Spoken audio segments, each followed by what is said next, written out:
Hi friends, ఈరోజు నూనె గోంగూర చేస్తున్నాం. వీడియో అన్నది చూడండి. గోంగూర తీసుకొని వాటర్లో వేసి కట్ చేసుకుని వాటర్లో వేసి మంచిగా కడిగి జల్లిబుట్లు వేసుకోండి. ఒకరోజు ఆరనియండి. గోంగూరని ఎల్లిపాయలు గిల్లి పెట్టుకోండి. ఆయిల్లో ఎండుమిర్చి వేసుకోవాలి. ఎల్లిపాయలు వేసుకోండి.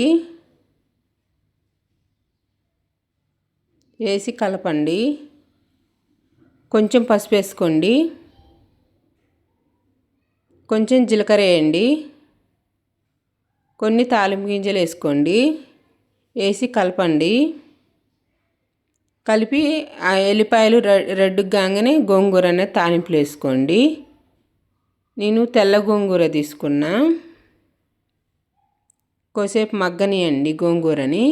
కొంచెం మగ్గిన తర్వాతకి సాల్ట్ అన్నది వేసుకోండి. సాల్ట్ వేసేసి కలుపుకోండి. మూత పెట్టి కొద్దిసేపు మగ్గనియండి. మధ్యలో మధ్యలో అలా కలపండి, లేకపోతే అడుగు అన్నది కాలిపోయిద్ది.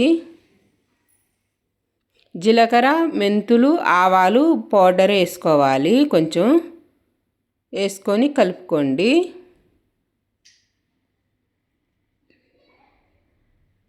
కలిపి కొద్దిసేపు మగ్గనియండి. ఎల్లిపాయ కారం నూరుకోవాలి. మిక్సీలోకి కారం వేసుకోవాలి. ఎల్లిపాయలు అన్నది వేసుకోండి.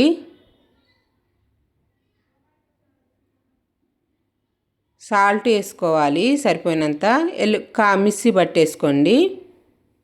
ఎల్లిపాయ కారం అనేది రెడీ అయిపోయింది.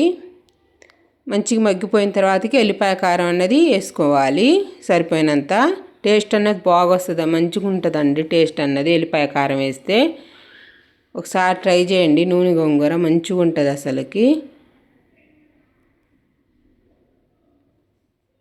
ఎల్లిపాయ కారం వేసేసి కలుపుకోండి. కొంచెం సాల్ట్ సరిపోయిందో లేదో చూసుకొని సాల్ట్ అన్నది వేసుకోవాలి. సాల్ట్ వేసేసి కలుపుకోండి.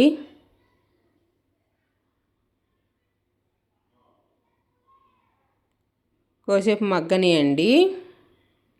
నూనె గోంగూర అన్నది రెడీ అయిపోయింది. వీడియో అన్నది చూడండి. ఒకసారి ట్రై చేయండి, బాగుంటుందండి. పుల్ల పుల్లగా మంచిగా ఉంటుంది.